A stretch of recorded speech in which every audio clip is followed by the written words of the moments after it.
What's going on, everybody? Thanks for tuning in to another episode of the California Underground. Tonight we have a very special guest, Assemblyman from the 32nd Assembly District, Assemblyman Vince Fong. Welcome to the show, Vince Fong. How are you tonight? Thank you for coming on. Thanks for having me. I'm doing well. We're just trying to stay dry here in the Central Valley.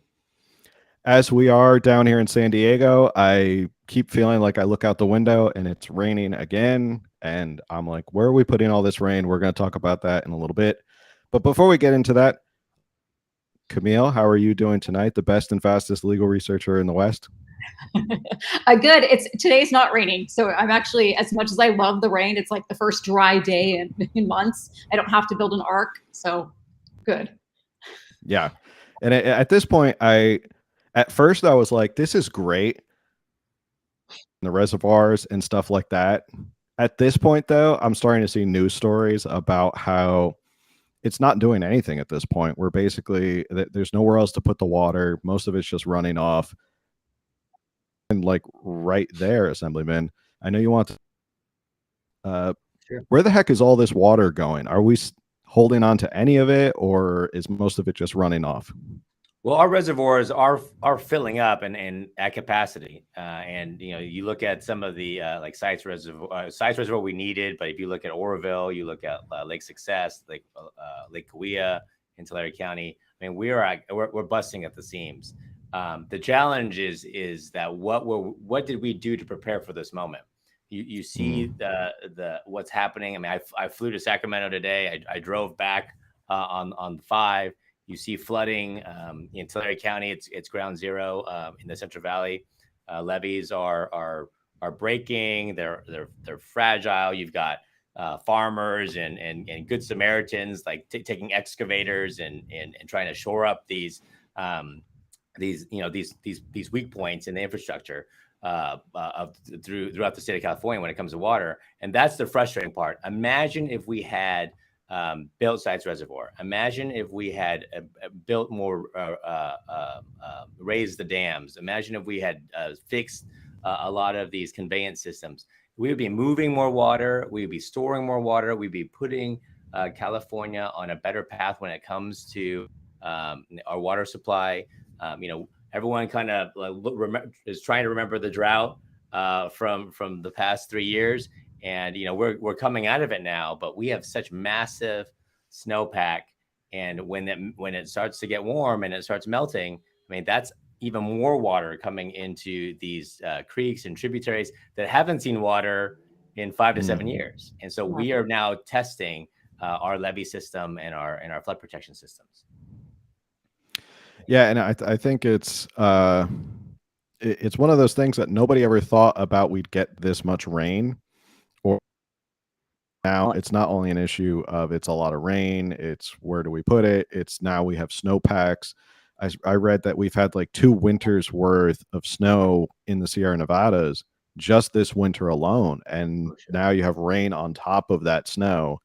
And But it's just flooding. But that's California. I mean, California, If you look at our history, we have wet years and we have dry years. And our system, our water system was, when it was originally designed, when the State Water Project was designed, was supposed to withstand 3 to 4 years of drought. And now we have all these weather events at atmospheric rivers, and because of extreme environmental laws, we haven't built any reservoirs. We're pushing water out of the ocean. Even during the drought period, we were still pushing water out to the ocean. People don't realize that. And now we have all this water and we should be capturing more of it, but we didn't build the infrastructure we needed to do that. And so we should be moving the water now as quickly as possible throughout the system to the communities that need it. But then it's like Aesop's fable, right? You prepare for the winter for the summer. Well, we didn't. The state of California, because of the administration that's currently in there that just refused to invest in water infrastructure, we missed that opportunity. And now as we debate the budget, all eyes are on, are we going to invest in water infrastructure at this very moment? We see the flooding, we see the storms, we see the water flowing. Are we going to learn the proper lessons? It's funny you took the words right out of my mouth. I was actually thinking of that Aesop's fable. It's the grasshopper and the something else. I can't think of what I don't know. Anyway, it's the yeah. the grasshopper. What the ant and the grasshopper. the ant and the grasshopper. The ant budgets and the grasshopper doesn't. Is there an issue of, because this is such abnormal weather for us in like California? Is there an issue that sort of the horse is already out of the barn at this point, where we kind of missed this opportunity? Like you can't build reservoirs overnight, and you can't build them super fast. So did we already miss our opportunity to kind of try and capture this water, or is it just we should be prepared for the next time this atmospheric weather system moves in? Well, we certainly, I mean, we would be better off if we had the infrastructure, and certainly it's unfortunate that we are missing this current window. Right now, because we have so much water, we should be moving we should be more flexible in the way that we move water through the state system and the federal system. This gets a little complicated, but there's the federal water system and the state water system, and it all flows throughout the state of California. And so trying to move water when we have it, that's critical. And that's like, I mean, no pun intended, that's like the first bucket, right? When we have water, how do we move that water through the state? And then the second bucket, or the second area that we need to focus on, is actually building stuff, preparing for the future, for the long term. So short term, long term, how do we manage our water system? And that's the frustrating thing. As the vice chair of the budget committee, we're in the throes of another budget debate, and the last 3 budgets, right? The governor hasn't invested $1 additional in water storage or water infrastructure, which is very frustrating and shocking for a lot of Californians, because that's what we should be doing as a state, is preparing our infrastructure and improving it. And then, of course, the second question I get the most is like, well, what happened to that water bond? What happens to that water bond that we passed for all these water projects that were supposed to be done in 2014? And not one of those projects that was slated to be built under that bond has been completed. Not one. Wow. And it's because it's been stuck in a regulatory vortex. Now, the governor, if you read plans, like, well, we need more water storage. And of course, and he complains. He's shocked at how long it takes to approve permits for these water storage projects. Well, who's in charge? Yeah. I mean, he's basically blaming his own administration without saying it. So now he's creating all these strike teams and task forces to streamline these permits. Well, we should have done that, as you said, 6 years ago, when we actually had the resources. We had a $98 billion surplus, last budget year. And he didn't want to put any money into water storage. And so now we're in the situation that we're in. It's frustrating because this is not new to California. Because I've lived here all my entire life. Every 5 to 7 years, we go through this. I think 2019, this much rain, but we got a lot of rain. I was making ARC jokes back then, because we were having the constant rain. And then in 2015, I was talking about, I don't mind my tax dollars going to infrastructure to store this water. It will literally save us down the road. It will save us money. It will save our crops. It will save us a whole lot of stress. It's worth it. And like you said, we already passed the bond. I don't know if we've paid into that at all, but it's like there's things have been passed, there's things been put in place, and then nothing happens. And yes, Gavin won't take responsibility that his administration is not getting the work done. And it's like a bullet train to nowhere. It's the water going into the ocean. I mean, that's what's so frustrating, is that money is still there. I mean, we still need to be investing in it. Time value of money. Imagine if we had built all those projects 6 years ago. Now, look at the interest, you look at inflation, you look at the supply chain challenges. These projects are going to be more expensive, but we still have to do it. You bring up the high-speed rail system. Imagine if we just took the $4 billion. I mean, to do the projects that I think we need to do, whether it's the Frank Kern Canal and modernizing it, Sites Reservoir, a number of other and other water projects across the state. I mean, that could all be done with $3 billion, which is a lot of money. Don't get me wrong. $3 billion, that's a lot of zeros. But $4 billion is being spent on high-speed rail. So imagine if we just took $3 billion from that project and put it to water storage. We would have completed and fast-tracked all those projects and had the money ready to go. We do the groundbreakings, and we would we would save money over time. And it saves lives. Water saves lives. The bullet train does not. Absolutely. I mean, we should be, these levees. I mean, flood protection is another aspect that we need, that now the storms have put front and center. Yeah. I mean, you have levees breaking all across the state. You look at Monterey County, they a whole farm worker community has been flooded. Tulare County, the county that I represent, has a tremendous amount of flooding. I mean, right now they probably assessed, in the 20s of 20 to 30 millions of dollars of damage because of levees that aren't holding or could potentially fail in the future. So we're actually physically going and looking at these levees one by one to make sure that if they need to be, if there's flooding, and this might have been the same article I was reading today, 200,000 people had to be evacuated from an area that the reservoir had broken over. And you think about, not only it's the humanitarian aspect of it, it's the property damage, it's the economic value of businesses being lost. So that's an emergency right there of California citizens who are being displaced, they're being put out because of the floods, which then impacts it. It costs even more because the state has to come in. Maybe we get FEMA to come in. Like, it just becomes more of a mess. And to your point, prepare for this. And now it's going to end up costing us probably, I'm saying, times more than if we had just reservoirs in these systems 6 to 7 years ago, right? Exactly. I mean, so much could have been done. You see videos now of farmers driving brand new trucks into canals to try to create barriers and burying them with dirt. That's being done because they have to. They're trying to preserve lives and livestock and property, and that's being done because we should have been modernizing and building these and improving these levees in the past. You have debris in these creeks and creeks and riverbeds that should have been removed over the past 6 to 10 years, because in the drought we had no water in there. So now you've got all this debris.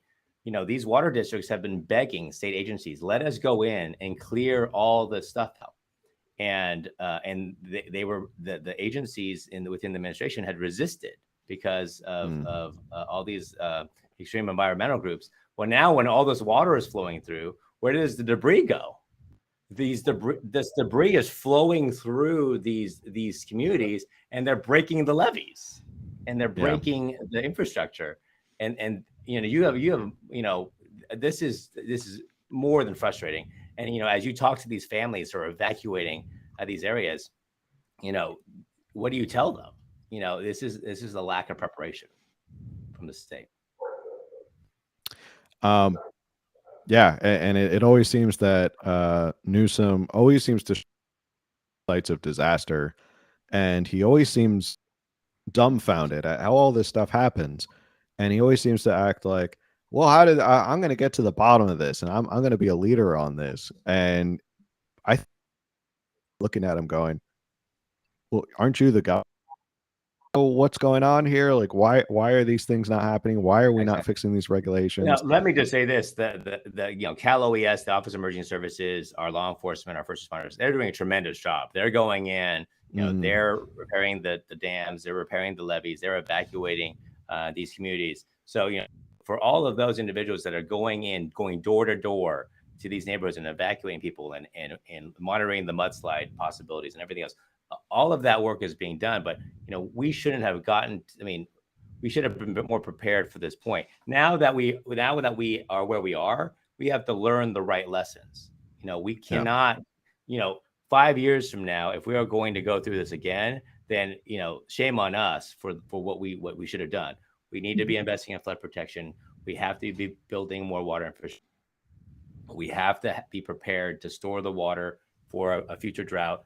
I mean, right at this very moment, our fear is not only right now, but 3 months from now, when it does get warmer and all that snow that you talked about begins to melt, right? All of that water is coming back downstream and into our creeks and into our reservoirs, and we're going to have a similar situation.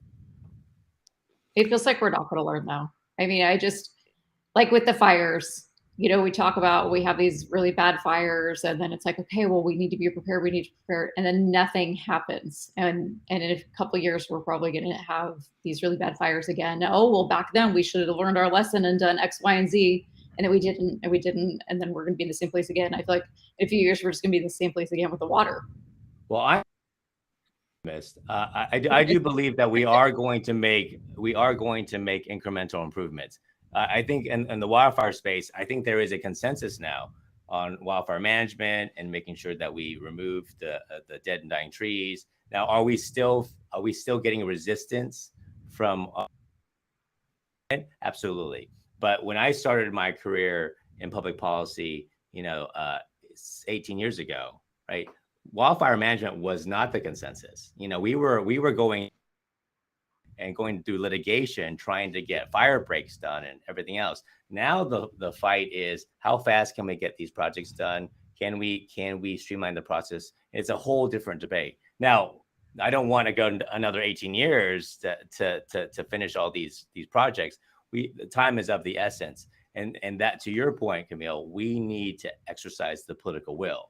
Some of us do, but the governor and others have to be able to take on some of the folks that that don't agree with them, and kind of work with us on that. Does it feel like, and you're in the assembly, and you see this day in and day out? I wonder have you seen it, like the chickens have come home to roost on a lot of these extreme policies where it seems like a great idea to a lot of environmentalists who believe we're going to cut back on this, we're going to put these regulations, all because of this pie in the sky.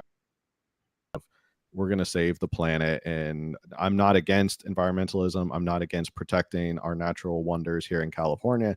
But sort of these, I would say, almost extreme ideologies. Now you're starting to see the realities of what happens when those ideologies get in the way of plain common sense solutions. And I think water is definitely one example, and we could talk about energy next after that. But are you starting to see Democrats coming around to, maybe we went a little too far in one direction. Maybe some of us need to start coming back. Do you see that amongst your colleagues in the assembly? A number of my friends on the other side of the aisle are beginning to wake up to the fact that in the past, everyone's been given false choices. Like it's either one or the other. And it's not true. You can protect the environment and still invest in water infrastructure. You can protect the environment and still have affordable, reliable energy. We need all of it. So the thing's like, okay, well, if you can only do this and only this, and that's not pragmatic. And so for some of us, it's like the left has gone so extreme that everyone's like, wait a minute, like we aren't going off the cliff with you on that, because that makes no sense. And I think that's where the public is with us. I think that right now the legislature is still out of balance, and I think that's where the public has to come in and send us an external message to say, look, you've gone too far. We are expecting you to be the adults in the room, right? No longer, don't cater to the extreme. We want clean water. We want reliable water. We want to turn the lights on and for the lights to come on. We want all these things we want law enforcement to protect us. We want good schools. I mean, these are the basics that the public is expecting us to deliver. And now we have to deliver. And not every bill comes from the Bay Area. Some of the most extreme bills always, if you see a crazy bill, I can guarantee you there's a handful of names. I can guess who they would be. And I'm usually right. 90% of the time, I can pick the names of who it's going to be. Probably true. I don't want to name them here. We won't pick on anybody, but we know who you're talking about. We know who we're talking about. So you talked about turning on the lights. Energy is definitely a big issue as well. I mean, forget the fact that we need water, very important. But energy is crucially important. These are all tenets of what I call kitchen table politics. You're right. If we can't turn the lights on in California, we brag we're the 5th largest economy in the world. third world country if we can't even turn the lights on, or it gets hot and all of a sudden it browns out. How talk to us about energy and your kind of view on it. Been on a number of programs. I've watched a number of your interviews about energy and sort of your approach to energy in California. So yeah, so right now, as we debate, I mean, as we look out to the future, I mean, water and energy are the two big issues that are confronting us. And so energy it covers a whole gamut, but at the end of the day, we need affordable energy supplies, we need reliable energy supplies, and we need it to be available to everybody. And so, you know, clearly when we went through the flex alerts in the summer, you know, they were like, well, you know, how come we don't have a reliable electricity grid? Well, it's because we have not invested in the infrastructure. We've forced the utilities to buy more expensive energy. And so what does that mean to the average person? You know, well, all of those costs go somewhere. And so that's why our electricity rates are going through the roof. We talked about, you know, the last big debate last session was the extension of Diablo Canyon, the nuclear power plant on the Central Coast. And the governor actually 3 years ago wanted to close it. And so what happened? What happened between those 3 years to have him do a complete 180 and say, wait a minute, instead of closing the nuclear power plant, I want to extend it for 5 years. Well, he realized that when 8% of the electricity production base load, so 24 hours a day, 365 days a year, that is always going, daytime, nighttime, right? If 8 to 10% of our electricity goes away because that nuclear power plant closes, what happens? It's a math problem. How do you make up 10% of the base load? Well, you can't with renewables at this very moment. Right. So he was when he was faced with that choice, he's like, well, I've got to extend the nuclear power plant. Now, I'm also very pro renewable. So not only in Kern County, the other county that I represent, we right here in Kern County, we produce 70% of the oil production in the state of California, right here in this one county, right? We as a county also produce 60% of the state's renewable energy, solar, wind, geothermal. There is no energy goal that can be met without us in the Central Valley. But the governor just says, well, we want everyone to go one direction and ignore everything else. Well, last time I checked, we have to make policies in economic reality. People drive, people fly. Right now, if you go to the independent Cal ISO, which manages a grid, I would venture to posit a guess right now that over 50 to maybe close to 60% of our electricity being generated right now to keep the lights on comes from natural gas. Wow. Right. So how do you keep the lights on? I mean, this is the question. Yeah. Diablo Canyon is definitely interesting to me. I believe that there could be a lot more nuclear energy used in California. I think it's gotten a bad rap. And the more people look into it, I think if you're looking for that combination, a powerful energy source, plus it's zero carbon, Obama's own former energy secretary said it is the only zero carbon energy source, and it's the most efficient energy source you can get that's zero carbon. I always think that if California just embraced the energy sources it has between natural gas and oil and nuclear and wind and solar and all of these ideas, it could be the energy hub of the West Coast, selling energy to Arizona, to Colorado, to Washington. And instead, California, for as much grandstanding as it does that we live on these renewable energies, we're so we environmentally sound, but we buy so much energy that they say is bad for us is imported and bought from other states and then from foreign countries. Like, we buy a good amount of our oil comes from third world countries when it could be produced in your district, correct? Absolutely. So you hit the nail on the head. We need to be making energy policy under the framework of abundance.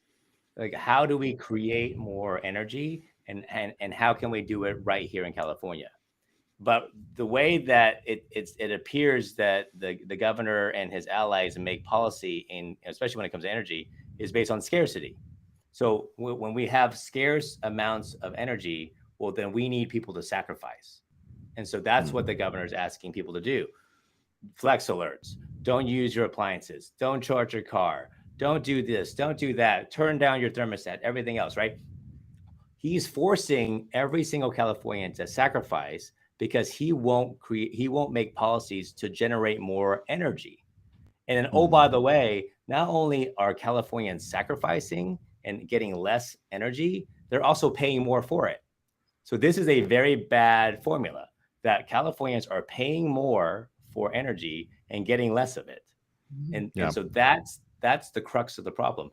If we were to say, hey, we need more supply, well, then, yeah, let's look at producing more nuclear. Let's look at producing more wind and solar when it makes sense, and develop that battery storage. But we also need transmission lines to do that.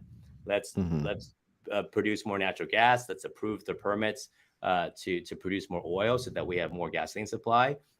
And that's a whole different debate. We talked about electricity, but when we talk about gas prices on the gasoline side, and natural gas prices spiking across the state, San Diego especially saw a tremendous spike. We had, I mean, it's in Central Valley. I mean, it's everywhere, right? Well, why are gas prices and why are natural gas prices also higher than other parts of the United States? Is because of the policies coming from Sacramento. We don't produce enough of it. We don't store it, and we don't have enough supply, and that's the problem. With the governor now, to deal with gas prices, he wants to now empower a political appointed body to now intervene and monitor the energy market in California. And if they see something bad, they're going to penalize or make it more costly to produce gasoline. This is the exact opposite of what we should be doing. I mean, imagine California and a bunch of political appointees trying to micromanage the energy market in California. Like, this does not end well. This was actually sorry, go ahead, Camille. I was going to say, Phil here has a PAC, and you basically just wrote his energy, what he wrote in the platform. You basically just said it word for word. Almost. I think he stole it from me. Or I mean, great minds think alike. Great minds do think alike. I was going to say that I was actually at work and I was watching CNBC. This was a big story on CNBC. This bill that Gavin Newsom pushing through, or this new agency. Explain what's going on there, because it's gotten a lot of national attention, exactly what he's trying to do. And I think there's even been pushback from his own party on what he can possibly do. It's this compromise that they've now moved forward. Can you talk about that a little bit more? So a few months ago, last summer, there was a significant spike in gas prices in California and across the country, driven by the uncertainty and the disruption that happened with the Russia-Ukraine conflict. And it created a whole lot of chaos in the energy market. California, extremely vulnerable to those price swings because we're an energy island, as you talked about. So what I mean by that is that we are dependent on other states and countries for our energy because we don't produce enough of it. California has a very unique blend of gasoline. Like, it's so specific to California. So if we have a shortage, right, we just can't go to Texas and say, hey, Texas, can you send us some gasoline? Because it's not allowed to be sent here and used here. So all of this creates a very unfortunate situation where we're so unique, so dependent, we're isolated. And so, the governor was shocked, right? That all of a sudden supply and demand's out of whack, but someone's to blame for gas prices. And it's not my policy, it's something else, right? Well, so his solution is, I'm going to demonize the industry I don't like, even though I'm reliant on it to power and power our economy. So his solution to gas prices being too high is that he wants to basically tax refineries with a windfall profits tax, which is is completely asinine, because if you tax refineries and you force them out of California, right? How do we actually have gasoline made, right? Yeah. And this has happened over time. We used to have over 20 refineries in California. Now we're about at around 11, and in maybe 4 or 5 years we're going to be down to 9. Well, what happens when you have less refining capacity? Well, it's more expensive to make gasoline in the state, and we're more dependent. So he realized that as he proposed the windfall profits tax, that people realized, wait, we've heard of this idea before. It was tried under Jimmy Carter, and it failed. So there was an attempt, and it was actually imposed. A windfall profits tax was imposed under Jimmy Carter, and what did it do? It increased the price of gasoline, and it actually created shortages.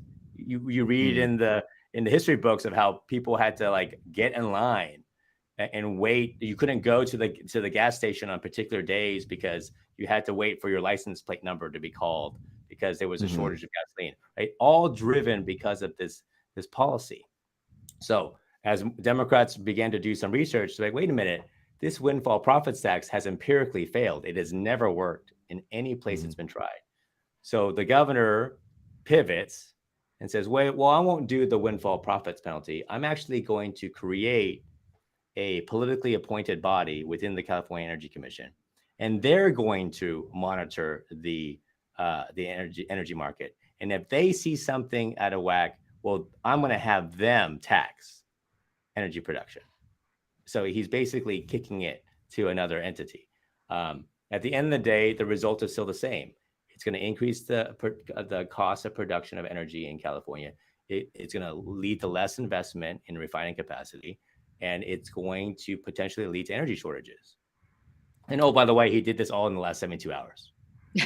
So he drops this quote unquote, Democrat deal and says, you know what?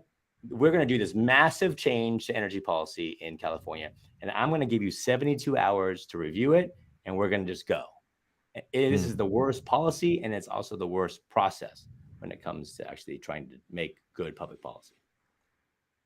Very good at coming out strong and then kind of behind closed doors backing off a lot of his big policies. But I mean, he's good at grabbing the headlines. Bingo. He's great at making splashy headlines. It's not, but the policies, the results, like what Californians expect, that's why they're getting so mad, is because the results don't match the headlines. It's just like the egg shortage. We did this to ourselves. Eggs were, all of our unique eggs are all of our policies on eggs. And then all of a sudden we had a shortage of eggs and we couldn't just bring them in from anywhere else because they didn't fit the California policy. I just read this morning a report that was done on gasoline supply under an attorney general named Bill Lockyer back in the day. And if you read the report, it outlined the same problems that we have today. We are going to see higher energy prices if we don't invest in more refining capacity, if we don't increase gasoline supply, and if we don't create a more stable supply of energy in California. And of course, we didn't do that. But we didn't. To your point, Camille, from your previous point on water, right? Those lessons were written on paper in a report, over a decade ago, and now because those issues weren't addressed, the gas price issue has intensified. And they were complaining about $3 gasoline in San Francisco. That was in the report. Can you imagine if we had $3 gasoline right now? Yeah, $3 gasoline in San Francisco, they'd be lining around the corner to get it right now. One thing about the refineries and sort of, it's ironic he demonizes the oil and gas industry when one of his best friends, Jason Kinney, who he was partying with at the French Laundry during COVID, is a oil and gas lobbyist. That's a whole different story. When in reality, it could be turned into a positive for California. And point about how much oil we import from other countries. California, we get an enormous amount from like Ecuador. And while Democrats always talk rights and standing up for the working man, and we want to put in wage and all that stuff, they're fine with getting oil where you have no idea what the working conditions are. You have no idea what the wages are. You have no idea the environmental impact in Ecuador on the oil. When I think to myself, if you have oil here in California, you could backyard and ensure that people are getting well, that there's worker safety, that there's no environment, there's a minimalized environmental impact. I don't think has no environmental impact, but minimized environmental impact. So it could fit all of these boxes and benefit California. The working class of California don't have to worry about, am I putting food on the table this week or am I filling up my car? And I feel like that's just a win-win. And a lot of ideologues in California just miss that point completely because they're so obsessed with this ideology. So everyone who does business in California understands how strict we are in California. We're the most regulated, probably, state in right. So we produce energy, especially oil, under the most rigid environmental and labor standards in the world, and we do that here right now. And so, why we don't continue to do that when we have some of the largest reserves of oil in California is very frustrating.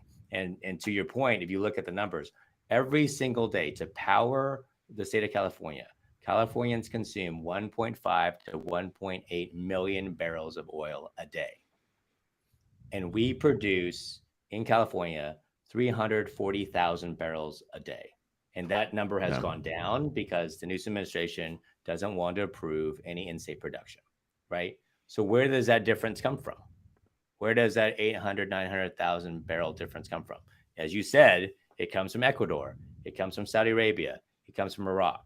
All shipped across the ocean on burning bunker fuel to the port of LA, where they sit idle waiting for a spot to come in, and then they unload that oil into California. We could be producing, we wouldn't need to be producing or importing that oil from other countries. We could do it right here and utilize the oil that we have in the cleanest environmental, produced in the cleanest environmental way possible. And we can be employing Californians at a higher wage, giving them benefits. I mean, you look at, this is where the trades and the labor unions and all of us align. I mean, this is, if you're looking for creating a path, upward mobility to buying a home and career, I mean, a lot of Californians who may have never graduated high school, who just, didn't feel like they wanted to go to college, or they were second chancers, made some mistakes earlier in their life, but then wanted a career. The oil industry gave them that opportunity to support themselves and their families. Mm-hmm. And think about the boon for a place like Kern County economically.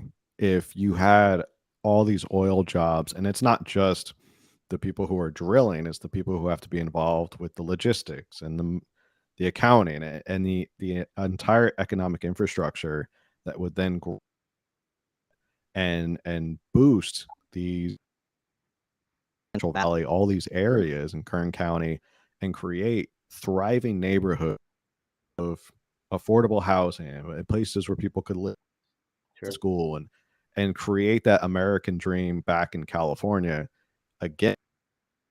Shoving everybody like, oh, you have to be closer to the cities, you have to be closer to LA, you have to be closer to San Francisco and San Diego.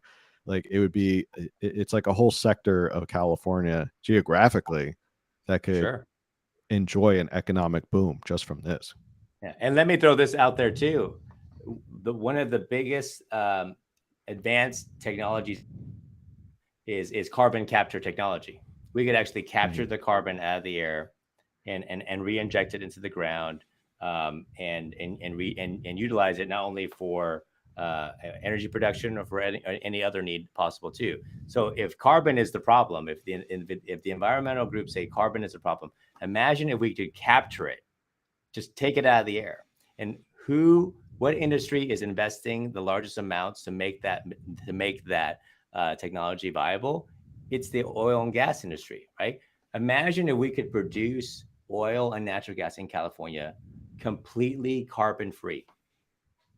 Wow. Every single barrel that was produced in California, imagine if there was no carbon emissions, right? Wow. And you would think that in that situation, in that scenario, right, everyone will be like, okay, the problem, it's you've now even made, you actually now are producing carbon, or you're producing oil in even the most environmentally productive way, right? You're just like, there's no emissions, there's no carbon. And the environmental groups say, no, we don't want that. Well, it's another example, and I'm sure you deal with this on a daily basis in terms of sort of the lunacy that goes on in Sacramento. This is going to be sort of, I was trying to think of how to do this smoothly. I want to move from energy now to talk about, Camille knows I try to do this as smoothly as possible. This one was not as smooth. I was trying to make the connection. I'm like oil production, public safety. I was thinking canine dogs. Canine dogs. That was the next. I was like, I don't know. Maybe the economic boom and all those affordable housing can take in all those retired police dogs or whatever. Yeah.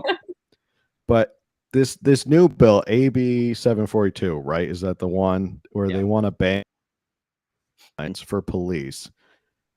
Well, let's talk about that. Why are we banning canines for police now? Why is this the new thing? Well, we're not. I hope we haven't done it yet, and I don't think we should. And we're doing our best to stop this bill. And let me just say, when it comes to water, when it comes to energy, when it comes to public safety, and the use of giving police the tools and tactics to protect themselves in the community, right?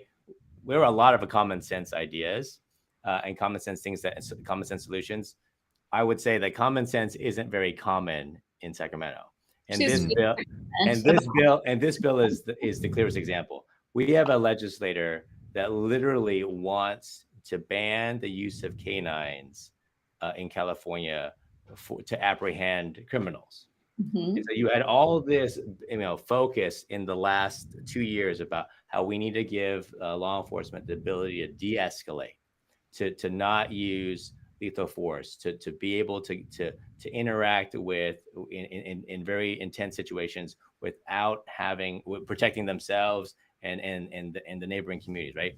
Well, canine partners was one of the best ways to do that.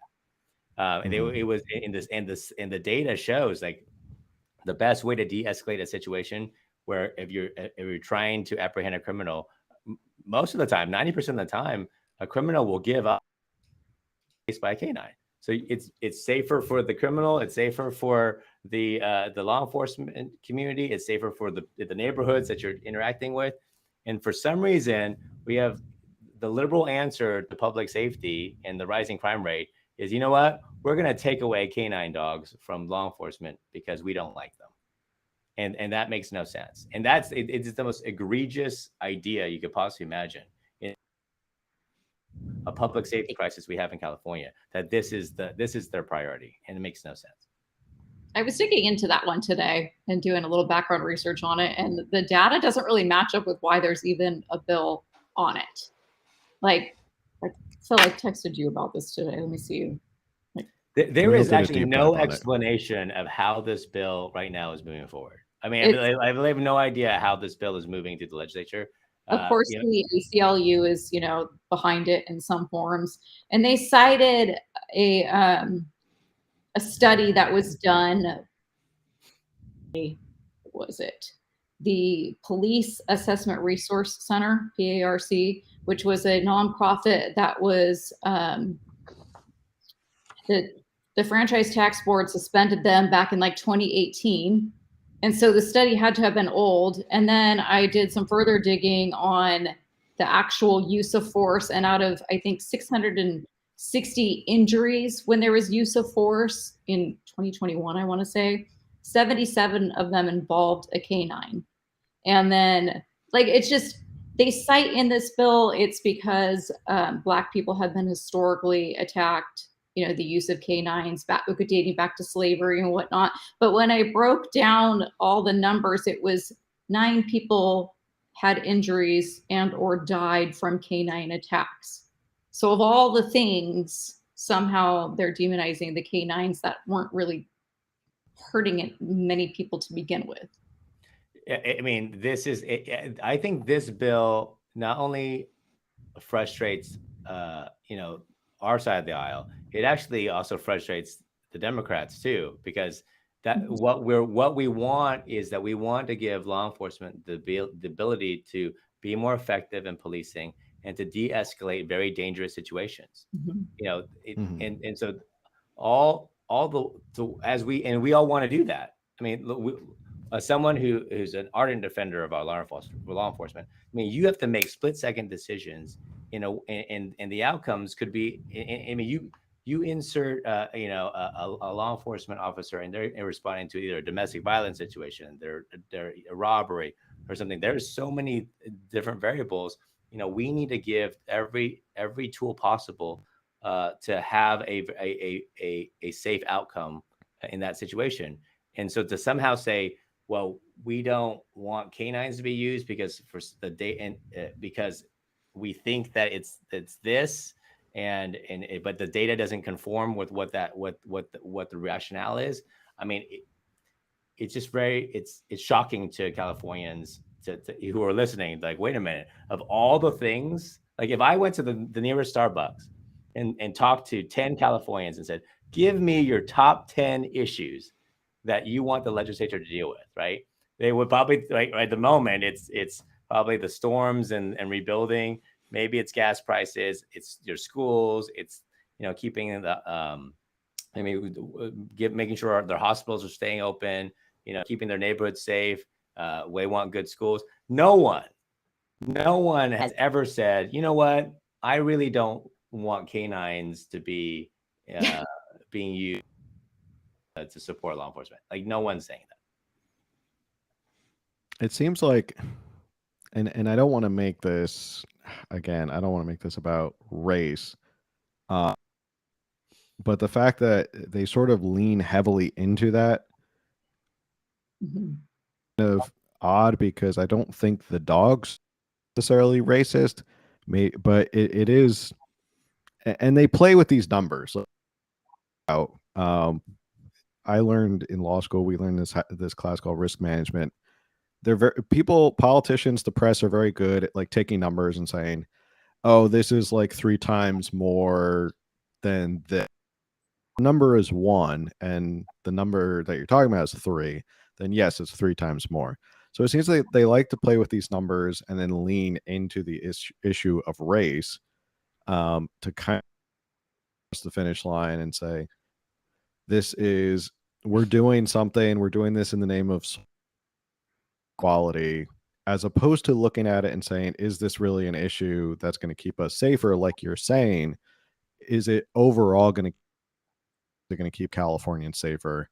I mean, we've seen, I feel like they haven't learned their lesson from 2020, where even in San Francisco, Mayor London Breed, who was one of the biggest proponents of defund the police, they now police back in San Francisco.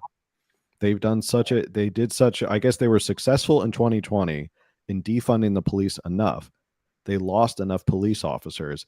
They are now trying to get as many police officers back on the street, and they can't get street. Citizens are going nuts for it. So I feel like this haven't really learned their lesson of maybe take a step back and look at public safety in more of an objective light rather than this ideological. Does that sound correct? Yeah, I mean, we all have to take a step back. I mean, this is the message. I mean, I'll bring you up to Sacramento, both of you, and you can talk to some of these legislators as well. And say we are trying to get them all to understand, like, we have to legislate in reality.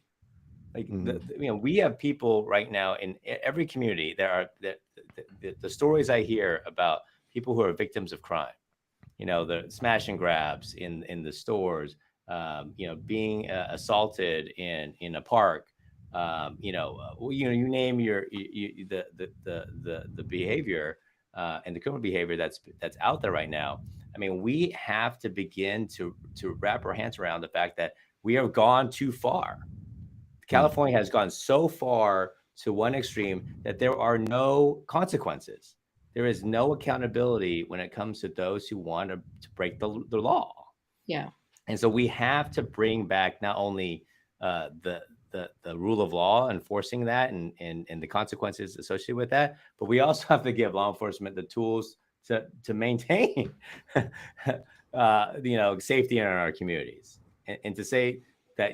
And so both of those things have to go together. Mm-hmm. And Phil, to your point about race, I know you didn't want to make this bill about race, but they did that. I copied a section 2 earlier that said, the use of police canines, abuse of Black Americans. But what's interesting is one of the studies that they cite, the use of force, it was on Hispanics 50.6% and on Blacks 16.7%. And in the bill, they actually crossed out the text where they talk about Hispanic people. Yeah. I mean, this bill has gotten, I mean, it's just not ready for prime time. Where is it at in the legislature? Like it actually shockingly passed out of the Public Safety Committee on a party line vote. And it's now moving to the next committee. So, I mean, this is the thing. This is how out of touch the legislature has become, is that something like this, which the average person would say makes no sense right now, is actually progressed. It's actually moving forward. Yeah. I mean, when you really break it down, it's like none of it adds up. It's Common Core math. Yeah. It's just, I usually check in with what's going on in the legislature every day, but ever since the GOP convention, I've kind of taken a break. I'm like, I need to just. We would be better. I've actually made this argument. We'd be better off if we limited the number of bills even further that every legislator could carry and introduce. I mean, right now, I think every legislator gets 50 bills for the 2-year session. So 25. I think you've been listening to. We could probably go down to like 10 to 15 per legislator, and we would be okay. Phil has said this out loud. We need to limit this. Yeah. Yeah, less is more. Yeah. Less is more. You should not be incentivized. You should be incentivized to only tackle the most essential issues. And I feel like there's just so many bills that get introduced in the legislature every year. I don't know how you guys honestly keep track of it. There It's are too just many. insane. There are bills looking for a problem. I mean, that's the issue. I mean, we just got to get back to the basics. That's what we got to do. Speaking of problems, speaking of health, public safety, can we talk about AB 659, the HPV vaccine? Well, we got to empower parents, and this bill goes too far. I mean, I think we're trying to talk to the author. There's a lot of parents that have now engaged in this process. I think parents have woken up to the fact that Sacramento are making a lot of decisions that are putting, state government in between the relationship between them and their child. And so, we are going to, I think, all of that relationship is being rebalanced. I think parents have begun to engage in the school board issues. They've been starting to engage in school choice issues and kind of taking the power back. And this is just another example of Sacramento going too far. Mm-hmm. They really do love to try to be the parent. So you are going to be voting no? I'm opposed to that bill.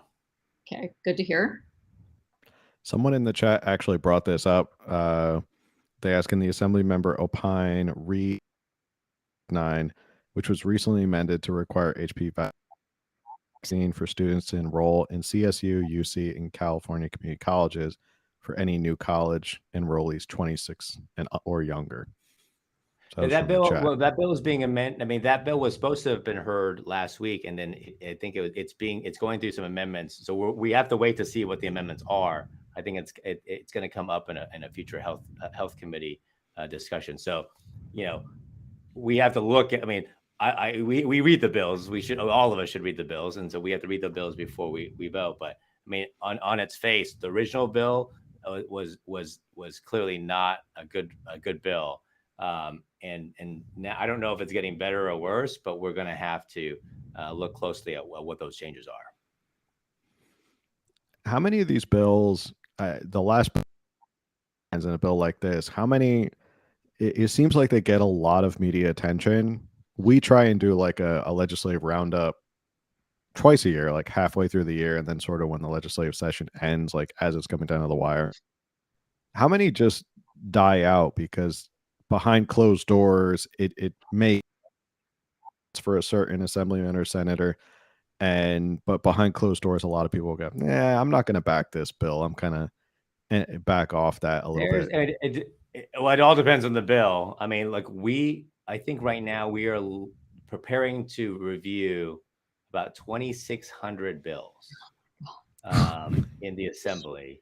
And about 40 to 50% of them were spot bills, and that's language that it means that they're placeholders, right? That someone needed more time to populate, what they wanted to do because it wasn't ready. But that's the whole. I mean, just think about that. I mean, then those 40, 50% of those spot bills shouldn't be there. We should just focus on, again, there are too many bills, and there are not that many good ideas out there at this moment. So, if we need to be kind of structure dictates behavior. We need to change the structure of how the legislature operates, limit the number of bills, allow more input in committees. I come from the congressional world in my previous career, and there were markups, right? We had that type of so in committee, every member on both sides could make amendments to bills and have it being voted on in the committee. And so before the committee finished, we can make changes to the bill and improve it and have votes up or down. I've been in the legislature for 7 years. Cleanup bills or cleanup language was not in my vernacular 7 years ago. To somehow say, like, I'm going to pass a bill very quickly, and then after it gets signed into law, realize that it didn't work or something went wrong, and they go, I'm going to clean it up. I'm going to actually pass another bill to undo the bill that I just passed, right? Well, instead of rushing bills through, maybe we should pump the brakes a little bit and actually use the deliberative process and actually bring everyone together and try to make the best public policy. And, speed is not our friend, in a lot of these issues. If we're focused about, HPV and increasing awareness, well, there are other ways to do it. There are better ways to do it than trying to mandate something that on parents and kids. Maybe it's a better education process and informing parents about what those options are and allowing parents to talk to their kids about it.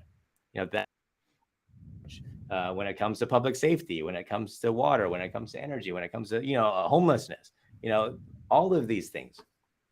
We probably do need to take a step back and see, like, are these programs working? Has the $24 billion we've spent as a state on homelessness in the last 3 years, has it worked? And maybe it hasn't. And maybe we should take a step back and say, if the program isn't working, maybe we shouldn't give it any money. You're speaking way too much common sense right now. I mean, I'm a budget nerd, right? And I'm on the budget committee.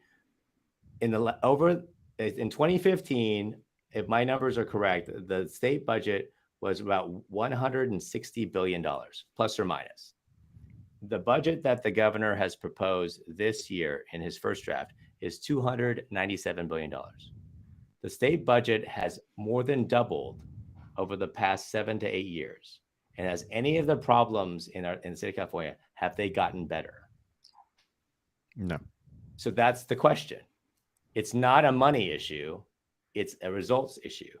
And so you can't define success based on the amount of money you spend. It has to be, are we achieving something?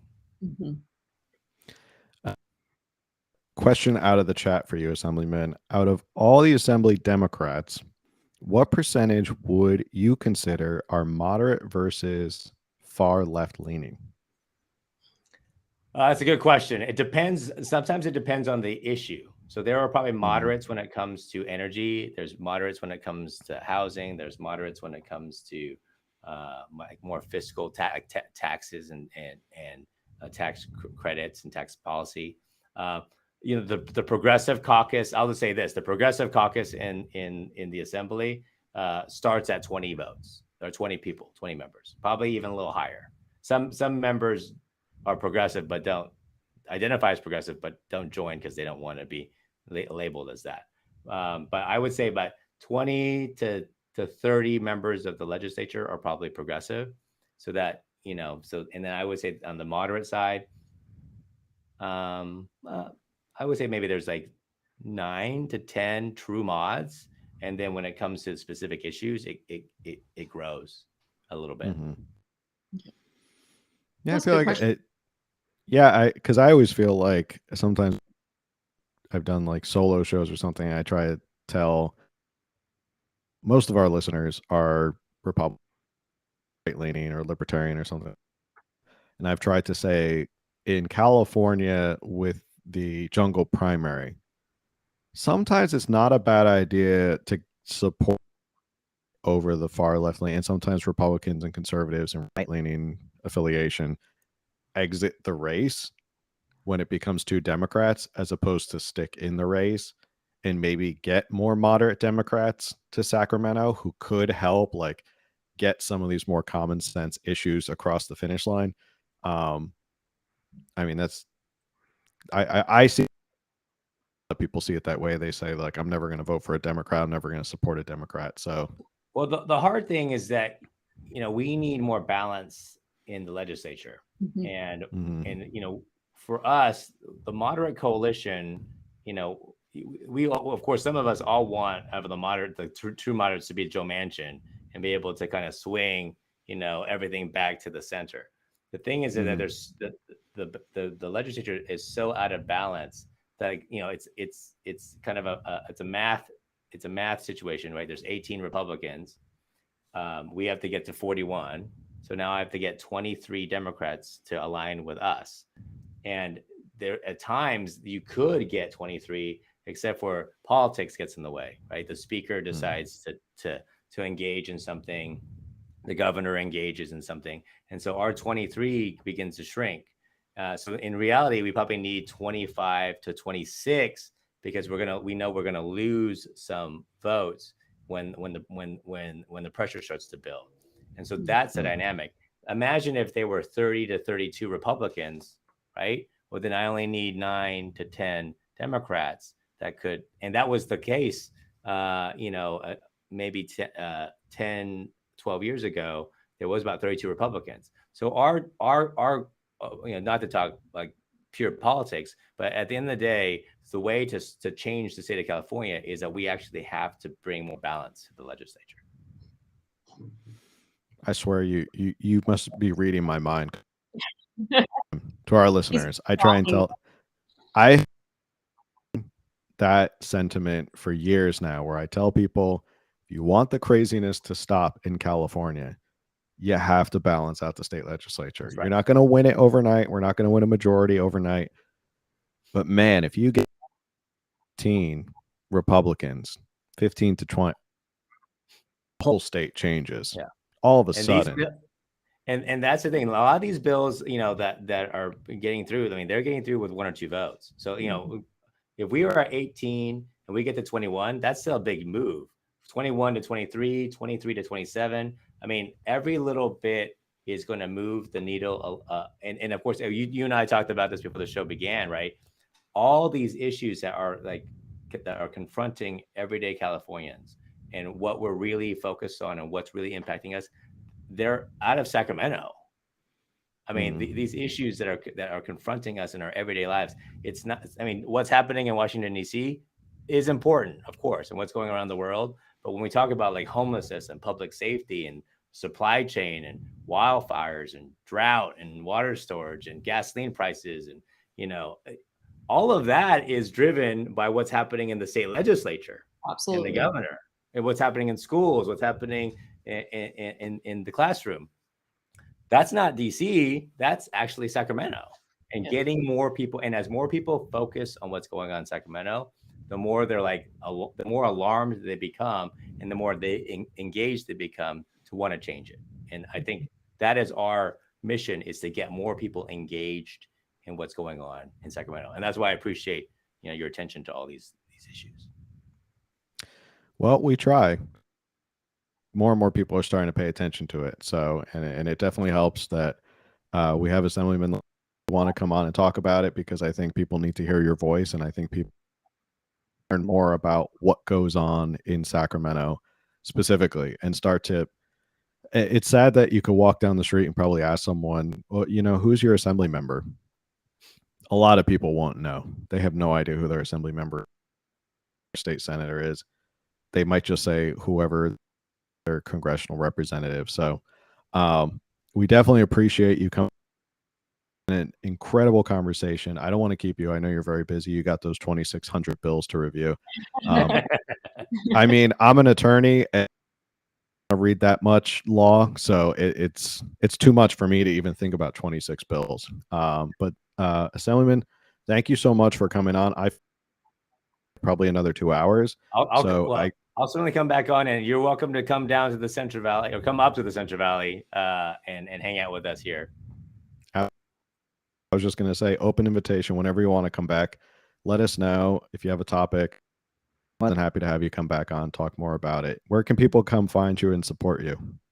Well, I'm on Instagram, I'm on Facebook, I'm on Twitter, and of course, I try to make myself as accessible as possible. So look me up. It's Vince Fong 661 on Instagram, at VFong on Twitter.